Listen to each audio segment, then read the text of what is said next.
more pounds than he'd ever lifted before this offseason. He had more reps with those pounds than he'd ever.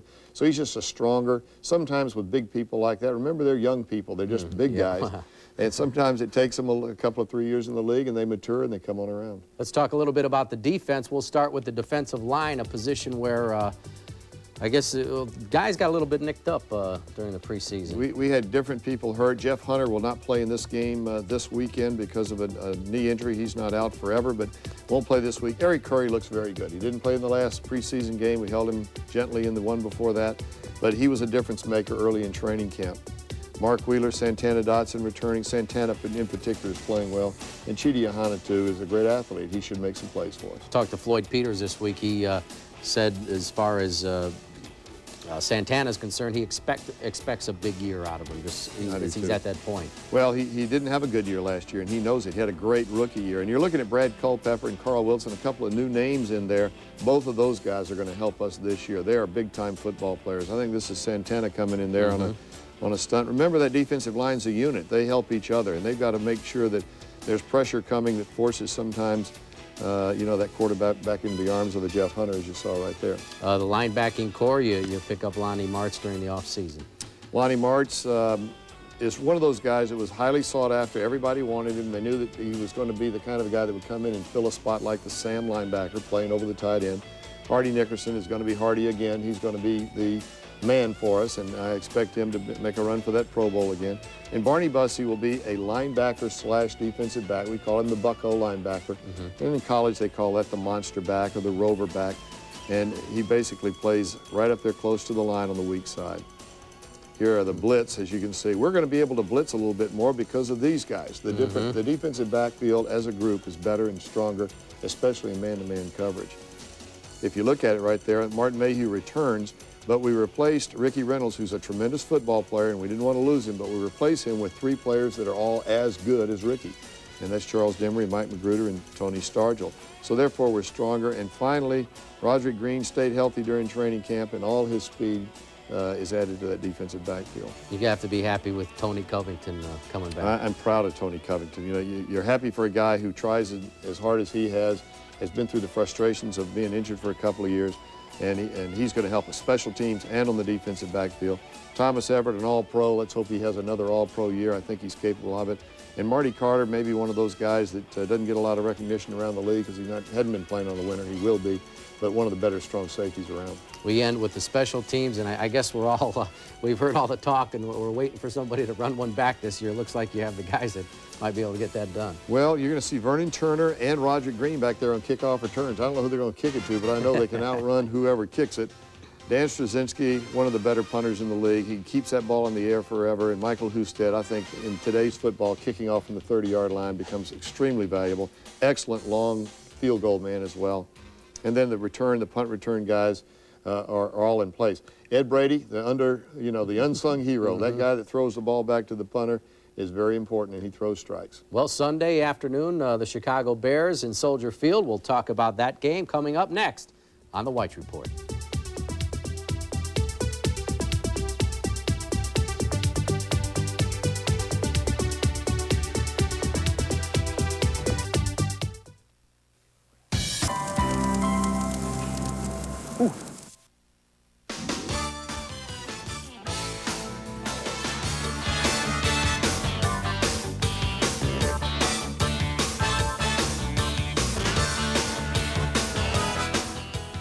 Thought it was Spurrier or Reeves. It was Steve Spurrier. Welcome back to the show. It's time now to talk about Sunday, and the season finally starts for real. Just some opening thoughts about the Bears. Well, they're a good football team. They're undefeated in the preseason, not always an indication of how you're going to do. A lot of teams go undefeated and then don't do well. A lot of teams don't have a win in preseason and go all the way. But this is a team that's built around mistake-free kind of a football. They don't have really that flashy offense. They've got a steady Eddie offense, very good quarterback in Eric Kramer. Well, Walsh is a good player too, so they've got depth there at that position. But they're a team that's going to try to run the ball. They're going to try to power you on offense. On defense, they're one of the best that will play all year long. They finished 4th in the league last year, and I really think they're a little stronger this year, even though they lost 2 of their better defensive linemen in the offseason to free agency. they are a better, they look more well-rounded. They look like they're a little bit more confident being together with one coaching staff now for the second year. And their special teams are solid. We've talked about the changes in personnel that you've made since you've come to Tampa Bay. I read today 19 players remain on the Bears from the squad that Wannstedt inherited. So I guess that's what coaches do. Well, that's what we do. We have nothing but that to do all day long. But you can see Eric Kramer and Merrill Hodge and Marv Cook, all the guys, as you go right down the list, you're seeing a lot of offensive players. There could be as many as 10 new ones at one time on the field at some point during the game this Sunday. Defensively, of course, the two key ones are in the defensive line, but you're going to be looking at a team that has solid offensive players now. They're going to move the ball. We, on the other hand, think we've got the same thing going, and we'll see how it works. You just saw Dave Wannstedt, I think one of the rising young coaches. I say young, he hasn't been a head coach, but entering his second year. But a solid guy, really a fine human being, and a good teacher. As you can see, this is Marv Cook right there catching one right over the middle. He's a good player, came to him from the New England Patriots in the offseason. Going to be a good addition for him. I noticed, I watched the game against the Giants. Bears, it seems like to run the ball right up the middle a lot. They're going to run the ball right at you, and they're going to, as you can see, they can make the long runs. Now, part of that happened to have been a preseason ball game when there were some backups in the game, but there's ability there. Here against the Philadelphia Eagles, they can see they're going to get the pass rush as well. And this is a team that I think prides itself on making sure you don't have very long to throw, that if you try to do something too fancy, if you try to do something that's liable to blow up, they're going to light the fuse. They're hoping you make mistakes. Last time we went up there, we accommodated them beautifully. We gave them the ball 7 times, and you're not going to win games that look good or be happy when you turn it over 7 times. But remember, that was with a young quarterback in Craig Erickson. He's no longer that. We had 2 rookie wide receivers in the game. We didn't have Paul Gruber playing in that ball game. We had an injured right guard. I mean, there was a lot of things going on in that game that aren't going on this week.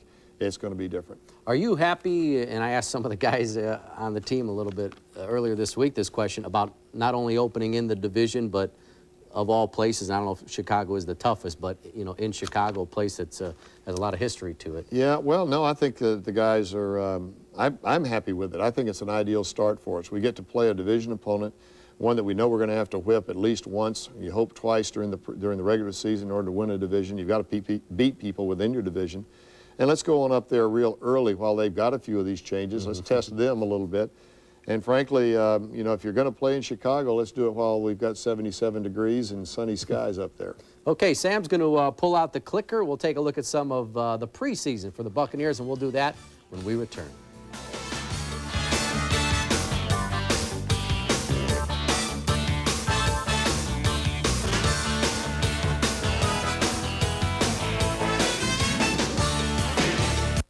Toyota's summer clearance is this Labor Day weekend only. And welcome back. This is the segment of the show that I enjoy because I just get to sit back and watch. And loaf.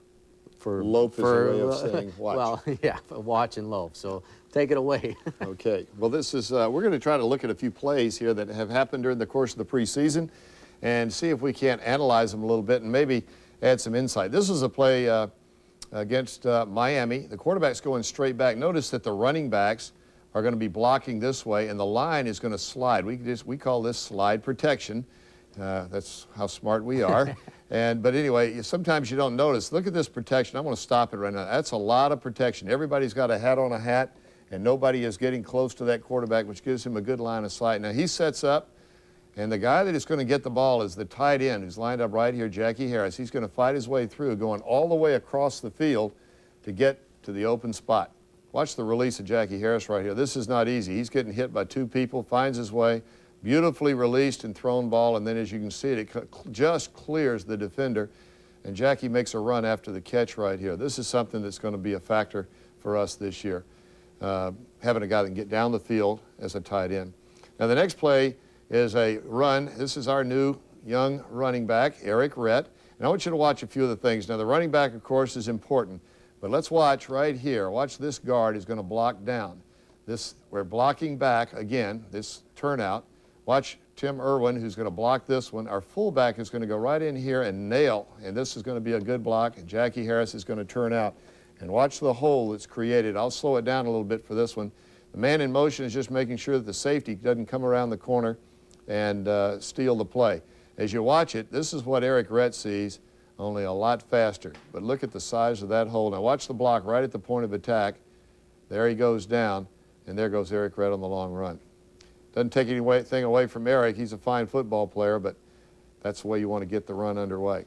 This one, they called him for face mask. He was pushing the guy off, and they called it a face mask. Now, the last one that we've got, also against Miami,